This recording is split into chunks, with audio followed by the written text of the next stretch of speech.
આજે આપણે મેગી ભેળ બનાવીશું। તેના માટે મેં એક પેકેટ મેગી લીધી છે। તેને આ રીતના થોડી પેકેટમાં ઝીણી કરી લઈશું। આ રીતના થોડી ઝીણી કરી લેવાની।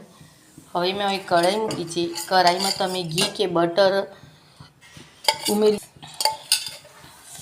મારી જોડે બટર નહોતું એટલે મેં 2 ચમચી ઘી નાખી એની અંદર મેગી ઉમેરી અને તેને સારી રીતના 2 મિનિટ માટે 2 થી 3 મિનિટ માટે શેકી લઈશું।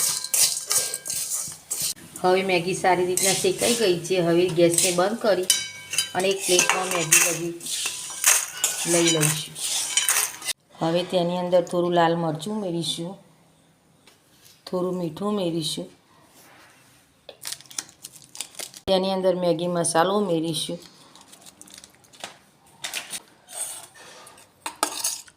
ડુંગળી અને ટામેટું ઉમેરીશું અને થોડો લીંબુનો રસ ઉમેરીશું। હવે ચમચી જેટલો ટામેટાનો સોસ ઉમેરીશું, ચાટ મસાલો ઉમેરીશું। હવે આ બધું સારી રીતે મિક્સ કરી લઈશું। મેગી ભેળ બનીને તૈયાર છે। જોતાં જ ખાવાનું મન થઈ જાય તેવી મેગી ભેળ બની છે। મારી રેસીપી ગમે તો વિડીયોને લાઈક કરજો, શેર કરજો અને મિત્રો તમે પણ આ રીતના કોઈ વાર બનાવી જોજો, બહુ સરસ લાગે છે અને કોમેન્ટમાં લખીને જણાવજો કે કેવી બની છે।